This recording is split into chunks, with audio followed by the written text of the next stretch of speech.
வணக்கம் நண்பர்களே. ரிட்டையர்மெண்ட் கவலை இனி இல்லை. மாதம் 50,000 ஓய்வூதியம் பெற எப்படி திட்டமிடுவது பற்றி இந்த வீடியோவில் விரிவாக பார்க்கலாம். அதற்கு முன்னாடி நம்ம சேனலை இதுவரைக்கும் சப்ஸ்கிரைப் பண்ணலன்னா சப்ஸ்கிரைப் பண்ணிக்கோங்க. பக்கத்தில் உள்ள பெல் பட்டனை மறக்காம ஆன் பண்ணி வச்சுக்கோங்க. அப்பதான் நம்ம சேனல்ல இது போன்ற வீடியோக்களை அப்லோட் செய்யும்போது உங்களுக்கு தொடர்ந்து கிடைக்கும். வாங்க வீடியோக்குள்ள போலாம். இன்றைய வேகமான வாழ்க்கையில் ஓய்வுக்கு பிறகு நிலையான வருமானம் கிடைக்குமா என்ற கவலை பலருக்கும் உள்ளது. அந்த அச்சத்தை குறைக்கும் வகையில் சரியான முதலீட்டு திட்டமிடல் மூலம் மாதம் ரூபாய் 50,000 வரை ஓய்வூதிய வருமானத்தை உருவாக்க முடியும் என நிதி நிபுணர்கள் கூறுகின்றனர்.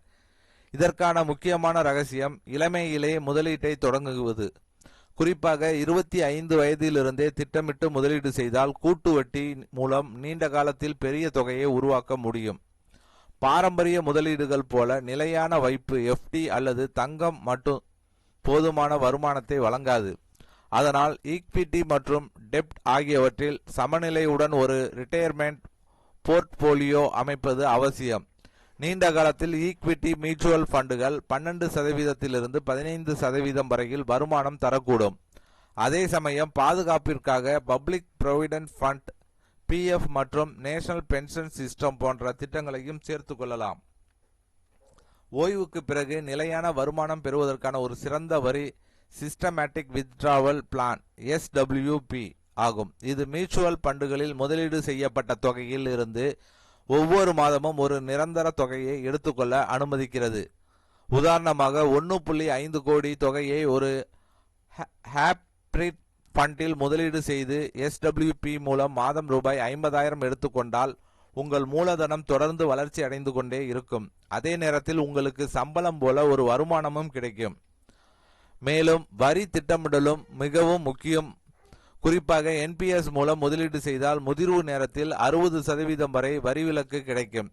அதேபோல் ஈக்விட்டி முதலீடுகளில் வரும் நீண்டகால மூலதன ஆதாய வரி LTCG பற்றியும் கவனமாக திட்டமிட வேண்டும். சரியான முதலீட்டு கலவை, நீண்டகால ஒழுங்கு மற்றும் வரி திட்டமிடல் ஆகியவற்றை பின்பற்றினால் ஓய்வுக்கு பிறகும் நிதி சுதந்திரத்துடன் அமைதியான வாழ்க்கையை வாழ முடியும். கண்டிப்பா இந்த வீடியோ ரிட்டையர்மெண்ட்டுக்கு பிறகு எப்படி மாதம் 50,000 பெறலாம் குறைந்தது அப்படிங்கிறதுக்கு ஒரு தெளிவான விஷயங்கள், இதில் எல்லாம் இன்வெஸ்ட்மெண்ட் பண்ணலாம் அப்படிங்கிறது தெளிவாக சொல்லப்பட்டிருக்கு. இதில் குறைஞ்ச வயசுலேயே, அதாவது ஒரு 20-25 வயசுலேயே நீங்கள் மந்த்லி இதில் ரிட்டையர்மெண்ட், இதில் மியூச்சுவல் ஃபண்ட்லேயோ இல்லை NPS, SWP இந்த மாதிரி திட்டங்களில் நீங்கள் சேர்ந்துக்கிட்டே தொடர்ந்து மாதந்தோறும் ஒரு ப்ரீமியம் மாதிரி செலுத்திக்கிட்டே வந்தீங்கன்னா அது ரிட்டர்ன்ஸில் எடுக்கிறப்ப பெரிய அமௌண்ட்டாக கண்டிப்பாக இருக்கும். கண்டிப்பாக இந்த வீடியோ ஒரு பயனுள்ள வீடியோவாக இருக்கும்னு நினைக்கிறேன். இந்த வீடியோ பிடித்திருந்தால் லைக் பண்ணுங்கள். உங்களுடைய சந்தேகங்களை கமெண்ட் செக்ஷனில் கமெண்ட் பண்ணுங்கள். உங்கள் உறவினர்கள் நண்பர்களுக்கு ஷேர் பண்ணுங்கள். மீண்டும் இது போன்று வேற ஒரு வீடியோவில் சந்திப்போம்.